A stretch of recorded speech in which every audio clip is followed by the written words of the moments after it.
जो लोग इस साल नर्मदा परिक्रमा जा रहे हैं उनके लिए ये वीडियो बहुत ज़रूरी होने वाला है, तो इसीलिए मैंने ये दोनों चैनल पे अपलोड किया है, आप ज़रूर देखिए। दोस्तों नर्मदे हर, मैं हूं प्रशांत और आज एक इम्पोर्टेंट बात करने वाला हूं मैं। जो परिक्रमा में जाने वाले हैं उनके लिए बहुत ज़्यादा इम्पोर्टेंट होने वाली ये बात। मैं एक ऐसे इंसान के बारे में बता रहा हूं कि जो महिलाओं को ट्रैप करता है, टारगेट करता है उनको, महिलाओं को, परिक्रमा में आने वाली महिलाओं को। उसकी मैं फ़ोटो भी दिखाऊँ है, वो कैसा दिखता है, उसका नाम असली नाम किसी को पता नहीं है, ठीक है। और ना ही वो किसी को आइडेंटिटी दिखाता है अपनी, कुछ भी नहीं दिखाता। और उसकी फ़ोटो के साथ मैं दिखाने वाला हूँ। और पहले पूरी कहानी सुन लीजिए आप। एक दिन मुझे कॉल आया, माताजी का था। माताजी बोल रहे थे कि मैं इस जगह से हूँ, मेरा ये नाम है, मेरे साथ एक गलत चीज़ हुई है परिक्रमा में। मैं बोला ठीक है, क्या हुई बताइए। तो वो उन्होंने अपनी कहानी बताई कि भाई मैं परिक्रमा कर रही थी, मेरी परिक्रमा चल रही थी अच्छी। फिर मुझे एक आदमी मिला जो 50 की उम्र का था।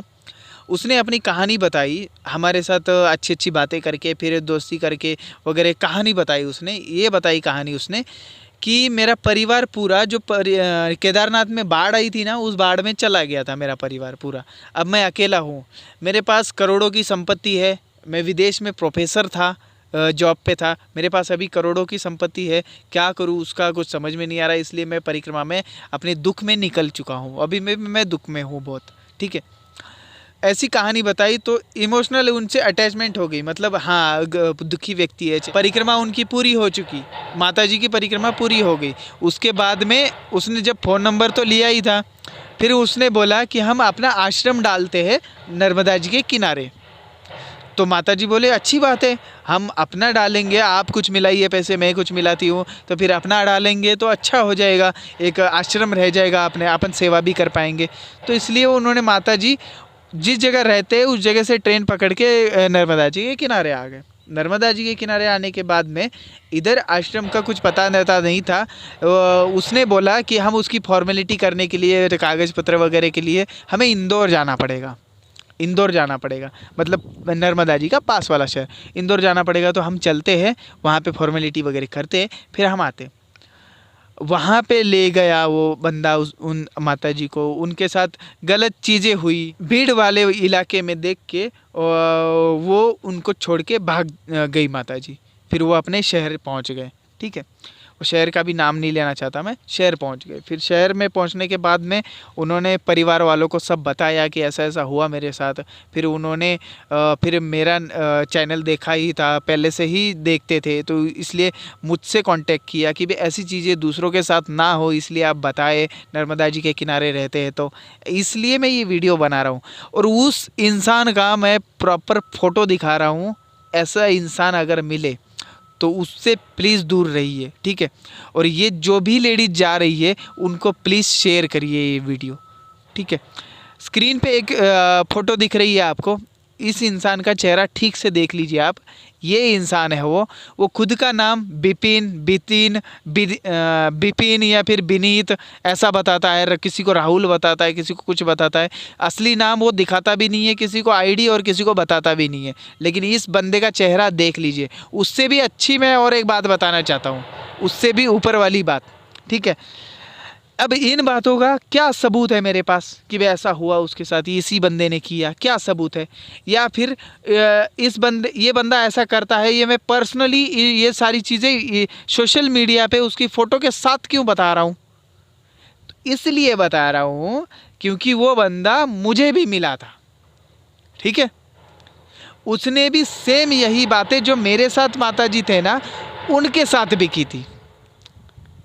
और उसको देख के ही मैं उनको बता दिया था कि ये झूठा बंदा है, इससे दूर रहिए। एक नंबर का नशेड़ी बंदा था वो, भांग गांजा इसका नशा करता था वो, सामने ही करता था तो हमारे। इसलिए मुझे पता है कि वही बंदा है वो। और उसने सेम कहानी बताई थी कि भाई केदारनाथ में मेरा ऐसा ऐसा हो गया था, और मैं प्रोफेसर हूँ अमेरिका में। और इतना झूठा बंदा है वो कि वे सारी बातें झूठी बोलता है। मेरी मुलाकात तो उनको नारेश्वर में हुई थी, उस बंदे से मेरी मुलाकात। फिर जो मेरे साथ माताजी थे वो भी वहीं पे थे, वो मेरे से पहले आ चुके थे, ठीक है। तो उसने सोचा कि ये अकेले है, तो इससे उन्होंने बातचीत शुरू कर दी। लेकिन जब मैं पहुंचा तब उसको समझ में आ गया कि ये बंदा इनके साथ है तो इसके साथ अब नहीं रहना है, वो दाल नहीं गलेगी, ठीक है। तो उनको लास्ट में वो छोड़ के चला गया, एक दिन में छोड़ के निकल गया वो उनको, तो वो रह गए। लेकिन फ़ोन पे टच ये अभी भी थे, ठीक है। और इतना इमोशनल, इसने ब्लैकमेल इतना दुखी कर रखा था उनको, बहुत दुखी कर रखा था। फिर उन्होंने ब्लॉक कर दिया था उनको। फिर आगे जाके लगभग हमको 200-300 किलोमीटर बाद में एक आश्रम आता है, तो उसने बोला कि माता जी को, जो मेरे साथ थे, उनसे बोला कि मैं लास्ट बार मिलना चाहता हूँ, मैं देश से बाहर जा रहा हूँ, अमेरिका जा रहा हूँ, तो लास्ट बार मिलना चाहता हूँ। मेरी जो प्रॉपर्टी का वो सब कुछ है वो सब बेच बाच के मैं यहाँ पे अब आश्रम डालने के लिए पैसा लेने जा रहा हूँ। वो फिर से मिलने आया, मेरे को दिख रहा था ये झूठी बोल रहा है, और असली सच बोल रहा होगा तो भी मेरे से क्या, मिलने आया, मिले और निकले, ठीक है।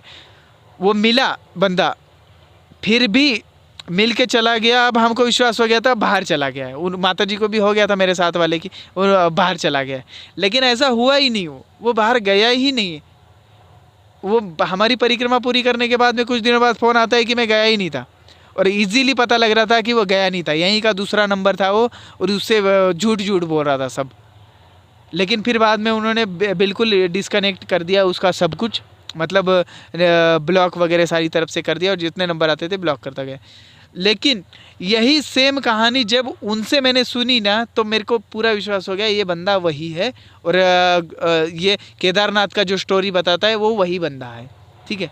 जो प्रोफेसर वगैरह करोड़ों की संपत्ति, वो वही बंदा है। लेकिन मैंने उनको बताया नहीं था कि मैं जानता हूँ इस बंदे को। लेकिन उन्होंने जब फ़ोटो भेजी ना मुझे कि भाई, उन्होंने एक ही फ़ोटो चुरा के ली थी ये फ़ोटो, तो उन्होंने वो जब फ़ोटो भेजी ना, तब मुझे विश्वास हो गया पक्का कि यही बंदा है और वही घटिया बंदा है वो। तो ये फ़ोटो तो मैं ग्रुप में सारी में डालने वाला ही हूँ, आश्रमों में सारी पोस्टने वाली है कि ये बंदा आश्रमों में नहीं रोकना है, किसी भी आश्रम में नहीं रोकना है। ये तो मैं पोस्ट बना के डालने ही वाला हूँ, लेकिन ये वीडियो इसलिए डाल रहा हूँ, आप माताएं बहनें प्लीज़ सतर्क रहिए। ऐसा बंदा दिखे तो उससे दूर रहिए, और ऐसा कोई करे तो भी उससे दूर रहिए, ठीक है। अब मैं बाकी लोगों का नहीं बताता, परिक्रमा में कुछ लोग आ रहे हैं ना गलत, सारे ही नहीं आ रहे, लेकिन कुछ लोग ऐसे आ रहे हैं, तो उनसे दूर रहना, अवेयर करना मेरी जिम्मेदारी है। और ये बात है कि भाई डरिए मत प्लीज़, परिक्रमा में ऐसा ही हो रहा है वैसा हो रहा है, नहीं, ऐसा नहीं हो रहा, सारी चीज़ लोग ऐसे नहीं है। आराम से परिक्रमा करिए, आप सतर्क रहिए, सब कुछ ठीक हो जाएगा। आप सतर्क नहीं रहेंगे तो कुछ नहीं होगा, ठीक है। और डरिए मत प्लीज़, डरने की कोई बात नहीं है, क्योंकि बहुत सारे लोग अच्छे भी हैं, अच्छे ही है, 90% अच्छे लोग हैं, कुछ परसेंट होते हैं जो ऐसे लोग होते हैं। वो अच्छे लोग हमारे साथ चलते रहते हैं, तो इसलिए डरने की कोई बात नहीं है। परिक्रमा आराम से कर सकते हैं, कोई दिक्कत नहीं है, डरे ना लगे, इसी वजह से आपको ये वीडियो दिखा रहा हूँ। और इस बंदे का चेहरा देख लीजिए, मैं फिर से डालता हूँ, ठीक है। इस बंदे का चेहरा ठीक से देख लीजिए, ये बंदा दूर दूर तक कहीं दिखे उससे दूर रहिए, और हो सकता है तो इसको सही से उससे बिहेव भी मत करिए। मैं तो ये बोल रहा हूँ, मेरे को जहाँ मिला वो तो मैं उसका तो कार्यक्रम फिट करने वाला हूँ, कहीं ना कहीं मिला तो।